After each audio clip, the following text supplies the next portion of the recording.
fermer nos micros, s'il Voilà. vous plaît. Juste pour laisser la place au frère Olivier pour... Alléluia. Amen. Ferme. Voilà.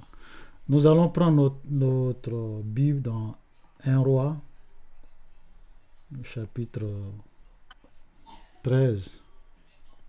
Et nous allons lire voilà, une petite histoire dans ce texte. Une histoire qui fait pitié, mais c'est aussi une histoire qui nous enseigne. Amen. Et souvent la Bible nous dit que tout ce qui est écrit, c'est pour notre instruction, c'est pour notre éducation. Alléluia. S'il vous plaît, vos micros... Pardon, Voilà. frère Olivier, excusez-moi. S'il vous plaît, si on peut fermer nos micros, s'il vous plaît. Fermons nos micros, s'il vous plaît. Voilà. Donc, la Bible nous dit que tout ce qui est écrit, voilà, c'est pour notre instruction, c'est pour que cela nous serve d'exemple et que nous puissions retenir des leçons de toutes ces histoires. C'est pour cela que Dieu nous donne sa parole. Donc nous voyons ici une histoire qui est quand même triste, parce que la première fois que vous lisez ce texte, vous avez le cœur qui est meurtri, et souvent beaucoup de gens peuvent dire ah, Dieu est vraiment sévère, comment il a permis à ce que ce jeune prophète puisse mourir. Donc c'est l'histoire du vieux et du jeune prophète. Alléluia. Donc la Bible nous dit, voici un homme de Dieu arriva de Juda à Bethel par la parole de l'Éternel. Pendant que Jéroboam se tenait à l'autel pour brûler des parfums. Donc ce prophète, c'est Dieu qui l'a envoyé en mission. Donc il est arrivé à Bethel en mission parce que c'est Dieu lui a adressé sa parole. Donc il est venu au nom de l'Éternel. Et à cette époque-là, c'était Jéroboam qui était roi et qui était en train de brûler des parfums à des faux dieux. Il cria, donc ce jeune prophète va crier contre l'autel par la parole de l'Éternel. Il dit, autel, autel, ainsi parle l'Éternel. Voici, il naîtra un fils à la maison de David. Son nom sera Osias. Il immolera sur toi les prêtres des hauts lieux qui brûlent sur toi des parfums, et l'on brûlera sur toi des ossements d'hommes. Voilà. Donc il vient, il va prophétiser parce que à cette époque, les gens offraient des sacrifices à des faux dieux sur des parfums. Donc le culte de Dieu était vraiment banalisé, les gens adoraient des faux dieux. Donc lui il va venir, il va prophétiser sur l'autel pour dire le temps arrive où il y a un roi qui va naître, il s'appelle Josias. Toi, autel, on va brûler sur toi tes prêtres. Donc tous les prêtres qui réellement vénèrent ces divinités seront brûlés sur ces autels. Donc c'est une puissante prophétie qu'il va donner. Et il va dire, et le jour même, il donna un signe en disant, c'est ici le signe que l'Éternel a parlé, voici l'autel se fendra et la cendre qui est dessus sera répandue. Lorsque le roi entendit la parole que l'homme de Dieu avait crié contre l'autel de Bethel, il avança la main de dessus l'autel en disant, saisissez-le. Et la main de Jéroboam avait été tendue contre lui, devint la main de Jéroboam. La main que Jéroboam avait étendue contre lui devint sèche et il ne put la ramener à soi. Donc il va tendre sa main. Et quand il va tendre sa main va sécher. L'autel se fendit et la cendre qui était dessus fut répandue selon le signe qu'avait donné l'homme de Dieu par la parole de l'Éternel. Alors le roi prit la parole et dit à l'homme de Dieu, implore l'Éternel. Voilà un mauvais roi qui adore ses faux dieux. Et quand Dieu le frappe, que sa main devient sèche, au lieu d'invoquer ses faux dieux, il implore le prophète pour dire, prophète, pardon. Il faut demander pardon à Dieu. Il faut prier Dieu pour moi, pour que je puisse retirer ma main. Alléluia. L'homme de Dieu implora l'Éternel et le roi put retirer sa main qui fut comme auparavant. Et l'homme de Dieu va prier. Dieu est bon. Et il va prier, Seigneur, il faut avoir pitié de lui pour que sa main puisse vraiment redevenir comme avant. Et Dieu va obéir, et Dieu va exaucer la prière de l'homme de Dieu. Donc c'était vraiment un vrai prophète, quelqu'un qui était venu en mission. S'il n'était pas venu de lui-même, Dieu l'avait envoyé pour qu'il prophétise, pour que les gens comprennent que tout ce qu'ils sont en train de faire, ces actes d'idolâtrie, ce n'est pas quelque chose que Dieu aime, que Dieu condamne, le Dieu d'amour. Et le roi dit à l'homme de Dieu, entre avec moi dans la maison, tu prendras quelque nourriture, je te donnerai un présent. Voilà. Donc le roi va lui dire vraiment, je vois que ce que tu es vraiment un homme puissant. Viens chez moi, on va manger, je vais te donner de la nourriture, je vais te donner un cadeau. Et c'est ainsi que souvent les hommes impies sont. Ils veulent souvent acheter les prophètes de Dieu, les hommes de Dieu par la nourriture, par les cadeaux, par l'argent. Il y a certains prophètes qui tombent dedans. Mais cet homme-là, lui, il était vraiment différent. L'homme de Dieu dit au roi, quand tu me donneras la moitié de ta maison, je n'entrerai pas avec toi, je ne mangerai point de pain, je ne boirai point d'eau dans ce lieu-ci. Car cet ordre m'a été donné par la parole de l'Éternel, tu ne mangeras point de pain, tu ne boiras point d'eau, tu ne prendras pas à ton retour le chemin par lequel tu es allé. Donc il dit au roi, c'est pas possible, parce que Dieu m'a dit que je ne dois point manger de pain, je ne dois point boire de l'eau, et que je ne dois même pas retourner par le chemin par lequel je suis venu. C'est ce qu'il a dit au roi. Et la Bible dit, il s'en alla par un autre chemin et ne prit pas à son retour le chemin par lequel il était venu à Bethel. Donc il va vraiment obéir à ce que Dieu lui a dit. Il va prendre un autre chemin, puis il va partir. Donc ce monsieur était vraiment un vrai prophète. Quelqu'un envoyé par Dieu qui a fait la volonté de Dieu. Mais quelque chose va se passer qui est vraiment triste. La Bible dit, oh, il y avait un vieux prophète qui demeurait à Bethel. Ses fils vinrent lui raconter toutes les choses que l'homme de Dieu avait fait à Bethel et les paroles qu'il avait dit au roi. Lorsqu'il en eut fit le récit à leur père. Donc les gens vont venir, les enfants de ce vieux prophète vont venir lui dire, il y a un homme de Dieu qui est venu, vraiment il a fait quelque chose d'incroyable aujourd'hui. Quelque chose d'incroyable. Ils vont lui raconter tout ce qui s'est passé avec le roi Jéroboam et toutes les prophéties de cet homme de Dieu. Il dit à ses fils, scellez-moi l'âne. Il lui scellait l'âne et il monta dessus. Il alla auprès de l'homme de Dieu, le trouva assis sous un térébim et lui dit, es-tu l'homme de Dieu qui est venu de Juda? Il répondit, je le suis. Alors il lui dit, viens avec moi à la maison, tu prendras quelque nourriture.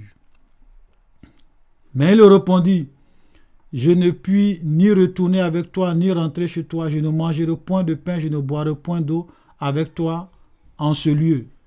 Car il m'a été dit par la parole de l'Éternel. Il dit encore à ce vieux prophète, Dieu m'a dit, tu n'y mangeras point de pain, tu ne boiras point d'eau, tu ne prendras à ton retour le chemin par lequel tu seras allé. Il lui dit, moi aussi je suis prophète comme toi. Et un ange m'a parlé de la part de l'Éternel et m'a dit, ramène-le avec toi dans ta maison, qu'il mange du pain, qu'il boit de l'eau. Et il lui mentait. Voilà, donc ce vieux prophète est en train de lui mentir. L'homme de Dieu retourna avec lui, il mangea du pain et but de l'eau dans sa maison. Et comme ils étaient assis à table, la parole de l'Éternel fut adressée au prophète qui l'avait ramené. Ce vieux prophète mauvais, méchant, a menti au jeune prophète et pendant qu'ils étaient en train de manger, Dieu va passer par le vieux prophète. Dieu va lui dire et va commencer à prophétiser. Il cria à l'homme de Dieu qui était venu de Juda. Le vieux prophète va commencer à prophétiser maintenant sur lui. Ainsi parle l'Éternel, parce que tu as été rebelle à l'ordre de l'Éternel et que tu n'as pas observé le commandement que l'Éternel ton Dieu t'a donné, parce que tu es retourné et que tu as mangé du pain et bu de l'eau dans le lieu dont il t'avait dit, tu ne mangeras point de pain, tu ne boiras point d'eau, ton cadavre n'entrera pas dans le sépulcre de tes pères. Et quand le prophète qu'il avait amené eut mangé et bu et qu'il eut mangé du pain et qu'il eut bu de l'eau, il scella l'âne pour lui. L'homme de Dieu s'en alla. Il fut rencontré par le chemin par un lion qui le tua. Son cadavre était étendu dans le chemin. L'âne resta près de lui. Le lion se tint à côté du corps, du cadavre. Un lion qui tue quelqu'un et puis ne le mange pas. Il a tué le monsieur et puis il était assis à côté de lui. Il s'est arrêté à côté de lui. L'âne aussi était là. Il n'a rien fait à l'âne, il n'a rien fait à son corps. Donc ce jeune prophète va mourir. Voici des gens qui passaient, virent le cadavre devant le lion, se tenant à côté de lui, et ils en parlaient à leur arrivée dans la ville où demeurait le vieux prophète. Lorsque le prophète qui avait ramené l'homme de Dieu l'a pris, c'est l'homme de Dieu qui a été rebelle. Regardez ce que le vieux prophète l'a dit. Il dit, c'est l'homme de Dieu qui a été rebelle à l'ordre de Dieu. Et l'Éternel l'a livré au lion, qui l'a déchiré et l'a fait mourir, selon la parole que l'Éternel lui avait dite. Puis, s'adressant à ses filles, il dit, scellez l'âne. Il le scellait, il partit, il trouva le cadavre étendu dans le chemin, et l'âne et le lion qui se tenaient à côté du cadavre. Donc même quand le vieux prophète arrive, le lion était toujours là à côté du cadavre, il ne l'a même pas mangé. Le prophète releva le cadavre de l'homme de Dieu, le plaça sur l'âne et le ramena. Le vieux prophète rentra dans la ville pour le pleurer et l'enterrer. Il mit son cadavre dans le sépulcre et l'on pleura sur lui en disant « Hélas mon frère !» Après l'avoir enterré, il dit à ses fils « Quand je serai mort, vous enterrerez dans le sépulcre où est enterré l'homme de Dieu. Vous déposerez mes os à côté de ses os. Car la parole s'accomplira, la parole qu'il a criée de la part de l'Éternel contre l'autel de Béthel et contre toutes les maisons des hauts lieux qui sont dans cette ville de Samarie. » Je vais m'arrêter là. La première fois qu'on lit cette histoire, on est vraiment triste. On est souvent même révolté. Souvent même on dit Dieu, Seigneur, ça c'est pas juste. Ce jeune prophète a obéi à ton ordre. Il a fait ce que tu lui as dit. Sauf qu'il a été trompé par un vieux prophète. Pourquoi cette sentence aussi sévère? Alléluia. Mais quand vous lisez cette histoire, c'est là que vous voyez que Dieu, il faut le craindre. Amen. Dieu, il faut le craindre. C'est vrai qu'on peut vraiment être triste, mais le problème avec ce jeune prophète, c'est qu'il a commis beaucoup d'erreurs. La première erreur, c'est qu'il a beaucoup parlé. Vous savez, il y a des révélations quand Dieu te donne. Ça doit rester entre toi et Dieu. Tu n'es pas obligé de dire ça aux gens. Parce que si tu dis ça aux gens, ça peut se retourner contre toi. Il n'était pas obligé de dire aux gens, Dieu m'a dit que je ne dois pas manger en ce lieu, je ne dois pas boire en ce lieu, je ne dois pas passer par le même chemin. Est-ce qu'il était obligé de dire ça? Non. C'est pour cela que dans la vie, frères et sœurs, faisons beaucoup attention. Très, très attention. Ce n'est pas toutes les révélations qui sont bonnes à dire. On ne raconte pas tout à n'importe qui et à n'importe quel moment. Ça, c'était la première erreur de ce jeune prophète.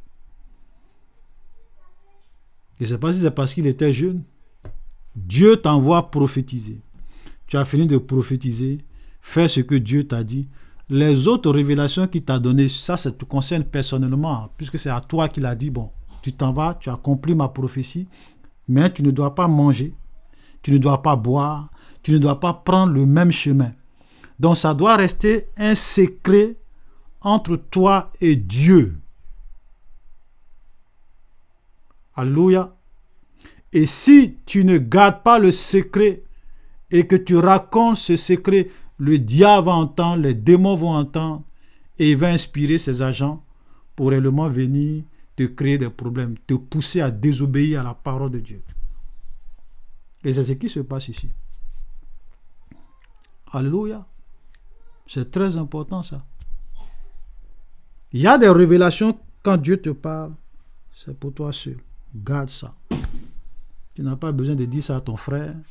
Tu n'as pas besoin de dire ça à des païens. Tu n'as pas besoin de dire ça à des gens qui ne connaissent pas Dieu. Ça, c'est entre toi et Dieu. Et ça, c'est ce qui a fait qu'il a ouvert une faille. Vous savez, souvent, quand Dieu te donne des révélations, même le diable n'est pas au courant. Même le diable. Satan, c'est pas tout chaud. Quand Dieu est venu dire, par exemple, à Samson, aux parents de Samson, il a dit aux parents de Samson, cet enfant-là, c'est un enfant qui est consacré. Le rasoir ne passera point sur sa tête. Le diable ne savait pas ça. Si le diable savait ça, il allait dire ça aux Philistins. Donc souvent, quand vous êtes en train de prier et que vous êtes dans la présence de Dieu, il y a un bouclier de feu qui vous entoure. Quand la présence du Seigneur est là, les démons peuvent souvent se tenir à des milliers de kilomètres. Tout ce que Dieu te dit, ils n'entendent pas. Ils ne comprennent pas. Ça, c'est entre toi et Dieu. Si toi-même, tu n'ouvres pas ta bouche, Satan ne va jamais savoir, les démons ne vont jamais savoir, les hommes ne peuvent jamais savoir. Mais si tu es quelqu'un qui parle beaucoup, qui aime raconter tout et n'importe quoi, oui, Dieu m'a dit, Dieu m'a dit, Dieu, il y a des gens qui aiment ça. Dieu m'a dit, Dieu m'a dit. Un jour, Dieu m'a dit, va te créer des problèmes. Un jour, le Dieu m'a dit, ça va te créer des problèmes. C'est ce qui arrive à ce jeune prophète.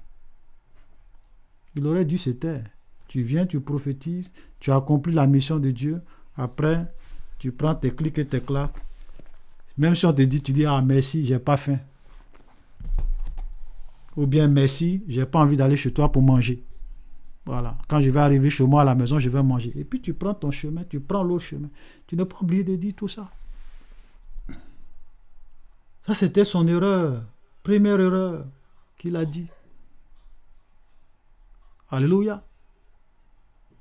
Et vous allez remarquer que le vieux prophète, quand il vient, il va user de ruse. Ça, c'est la preuve que ce monsieur, peut-être qu'il était un vrai prophète avant, mais aujourd'hui, il est devenu un faux prophète. Soit il a toujours été un faux prophète, ou bien, arrivé à un moment donné, Dieu l'a utilisé, mais aujourd'hui, il a abandonné la main de Dieu. Quand il voit un jeune prophète, il est rempli de jalousie, il s'en va mentir. Pourquoi il n'est pas un vrai prophète de Dieu?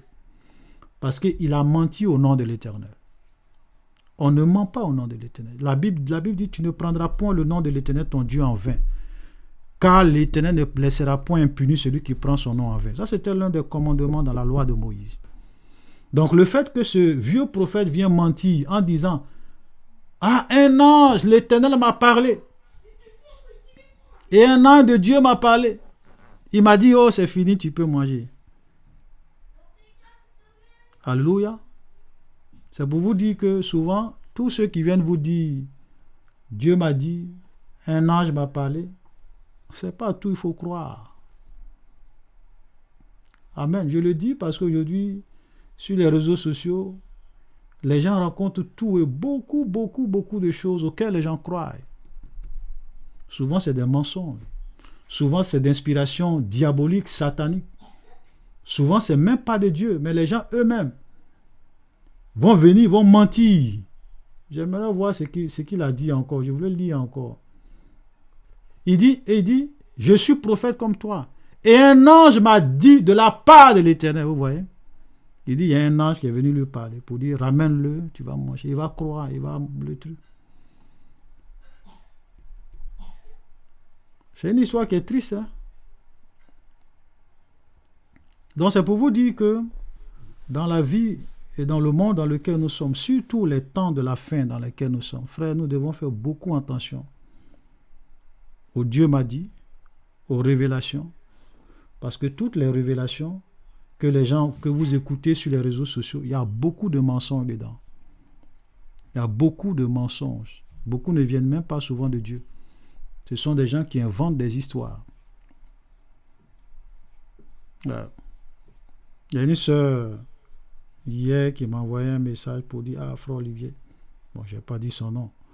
Elle m'a dit, ah, frère Olivier, il y a 2 personnes dans 2 pays différents qui ont donné une révélation pour dire que dans 6 mois, il aura quelque chose de plus grave que le Covid, une maladie grave qui va venir, et que ces 2 personnes-là ne se connaissent pas. Et il a dit, ma soeur, le diable est capable d'aller inspirer 2 personnes qui ne se connaissent pas dans le monde. Il leur donne la même révélation. Ils ne se connaissent pas, ils ne sont jamais appelés. Mais le diable va l'inspirer telle personne, et puis après il va l'inspirer l'autre. Et tu vas te dire, ah mais ça doit être vrai. Mais ils ne se connaissent pas. L'autre est dans l'autre pays, il donne la même révélation. L'autre est dans l'autre pays, il donne la révélation. Tu ne connais pas le diable. Tu ne connais pas le diable. Le diable. La Bible dit qu'il parcourt toute la terre. Ce n'est pas parce que 10 personnes donnent la même révélation que ça veut dire que ça vient de Dieu. Ça ne veut rien dire. Les mêmes démons qui sont sous le contrôle du diable peuvent aller inspirer quelqu'un en Côte d'Ivoire. Il va se lever, il va dire, ah, Dieu m'a dit dans 6 mois, il aurait une grave maladie qui est plus grave que le Covid. Et puis les mêmes démons vont aller aux États-Unis, aller inspirer un autre faux prophète pour dire, ah, dans 6 mois, il aura une maladie plus grave que le Covid. Ils vont aller en Chine, inspirer un faux prophète pour dire, ah, moi aussi, Dieu m'a révélé. Alléluia. Faisons très attention. Pour ne pas prendre votre temps, la deuxième erreur de ce prophète, et ça, écoutez-moi très bien. Quand Dieu te donne une révélation, si Dieu doit changer la révélation, c'est à toi qui va venir parler. Écoute-moi bien. Dieu ne peut pas te donner une révélation pour te dire, mon fils, quand tu vas aller dans ce village-là, il ne faut pas manger, il ne faut pas boire. Et puis, tu arrives dans le village, il s'en va parler à un autre prophète pour lui dire, viens lui dire qui peut manger, qui peut boire. Dieu ne fait jamais ça. Ah, c'est ça.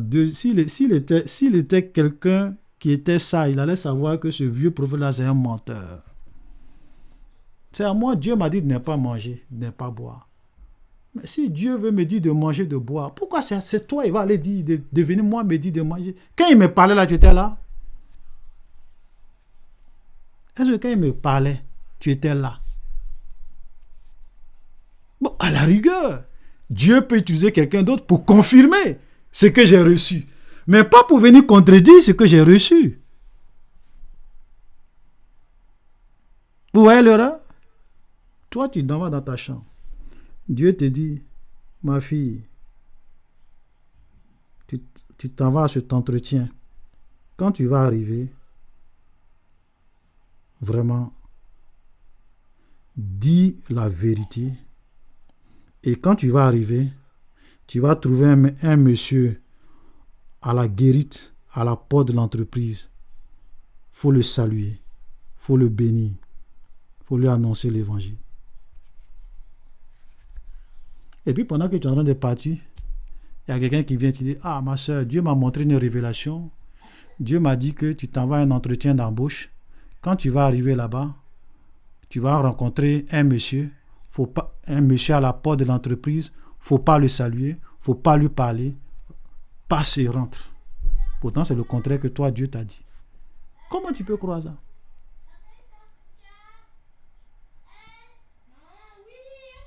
Donc, ça a été son erreur. Maintenant, vous savez pourquoi il est mort? Pourquoi Dieu ne l'a pas épargné? Dieu aurait pu dire, ah vraiment, c'est vrai, il a fait ce que je devrais faire, mais bon, il s'est laissé tromper, c'est pas grave. Il va mourir. Vous savez pourquoi?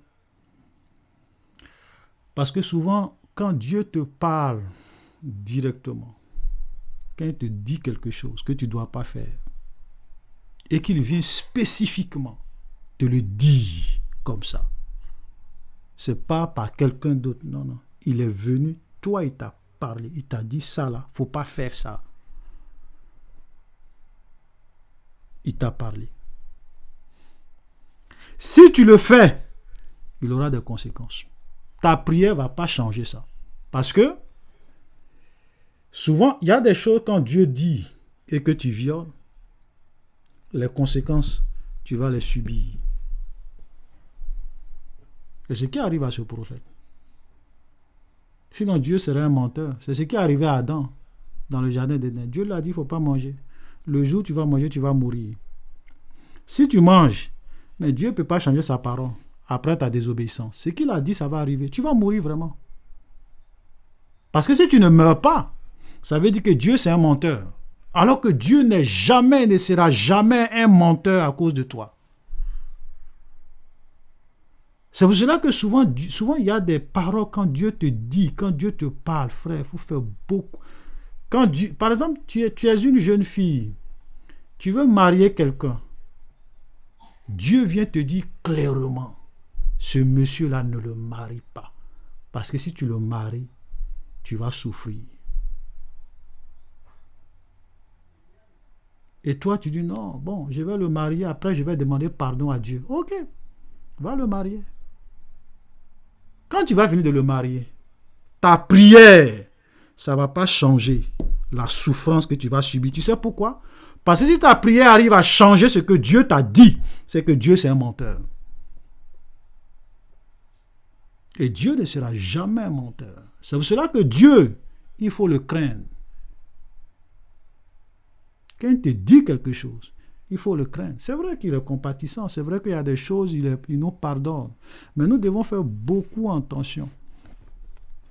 Amen. Souvent, quand tu ne sais pas, Dieu peut dire, bon, là, elle ne savait pas, tu peux prier, le Seigneur peut te faire grâce. Mais quand Dieu te dit, mon fils, ne fais pas ça.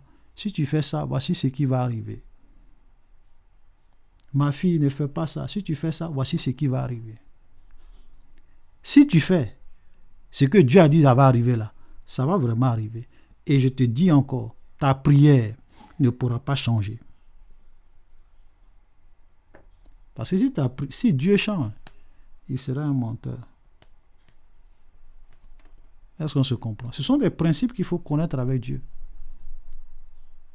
Amen.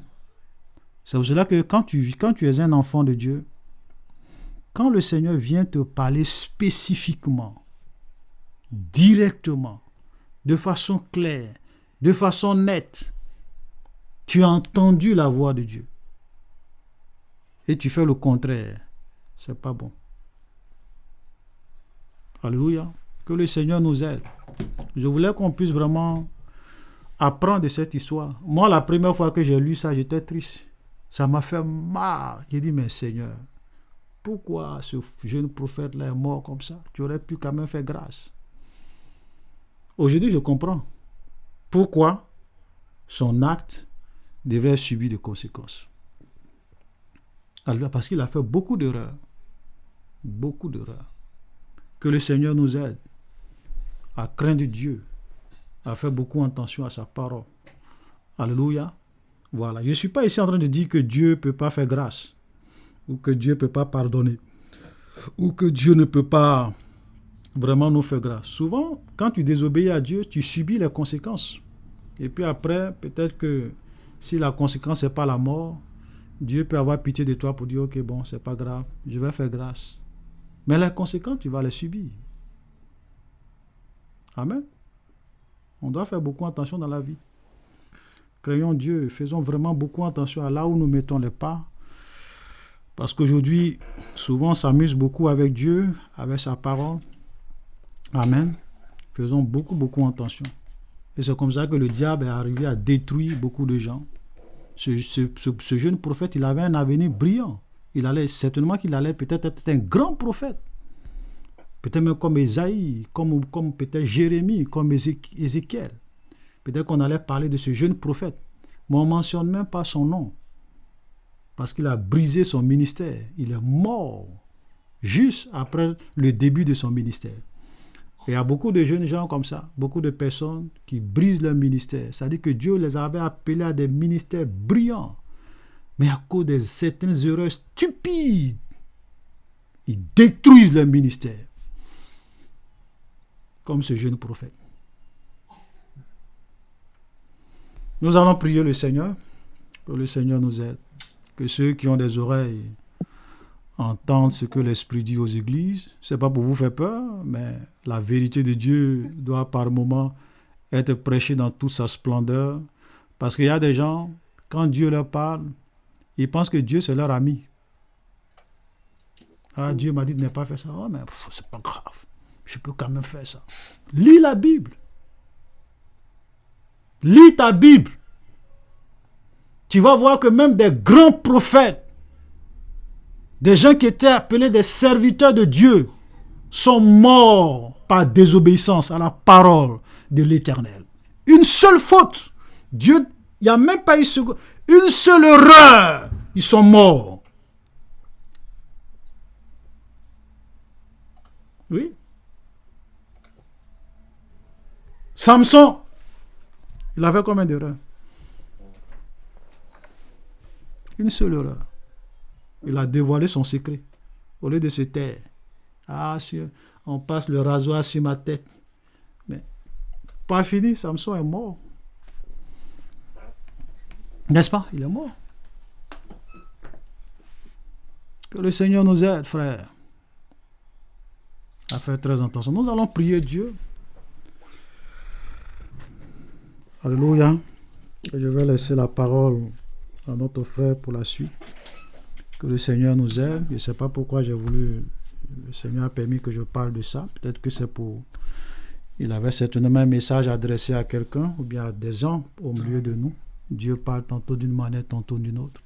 Voilà, Dieu ne fait jamais rien au hasard. Donc si tu es là ce soir et que tu es prêt à désobéir à la parole de Dieu, c'est un message pour toi. Fais très attention. Tu ne sais pas ce qui va t'arriver quand tu vas désobéir. Alléluia. Prions le Seigneur. Amen. Notre Dieu et notre Père, nous te rendons gloire. Seigneur, Papa, nous venons encore te Nous rendre bénissons ton nom. Nous venons Nous te te dire encore célébrons. merci, Père Seigneur, Nazareth. Papa, vraiment pour cette parole, Père éternel, que tu Je t'en nous supplie. rappelles encore, Papa. Aide-nous, Éternel. Père De éternel, craindre. tu connais le cœur, la faiblesse Et à de vivre chacun, pour toi. Seigneur, Papa, de Tu es notre Dieu. Alors nous te Tu es notre supplions, roi. Seigneur Papa, de Tu es venir, notre Seigneur Seigneur. Papa, vraiment, Le Dieu de Seigneur de Genèse, nous-mêmes. notre cœur, tu es Père le éternel, Dieu Nous de ne de pouvons donner rien. vraiment Dieu de d'amour. Nous ne sommes capacité, rien. Seigneur Tu n'es Papa, pas de un Nous nous homme. n'avons aucune ressource en nous-mêmes. Nous te supplions, Jésus. afin de nous maîtriser, Aide-nous, Éternel, que ta grâce Rien ne peut se comparer à toi. surabonde dans nos vies. Seigneur, tu es si Nous grand avons que rien ne peut se avons comparer à toi. besoin de toi, Seigneur. Que tu dis, tu dois Je te prie de nous Seigneur, aider à notre te craindre. quand tu dis, Et à Seigneur, vivre. Merci, Seigneur, de Béni susciter sois-tu, en moi la Seigneur. crainte de La ton gloire, Seigneur. tout l'honneur, la Afin que je puissance sois obéissante à et la ta magnificence parole. te reviennent. nous aider, Que je Merci, veux demeurer Seigneur. obéissante à ta Merci, parole, Seigneur. Seigneur.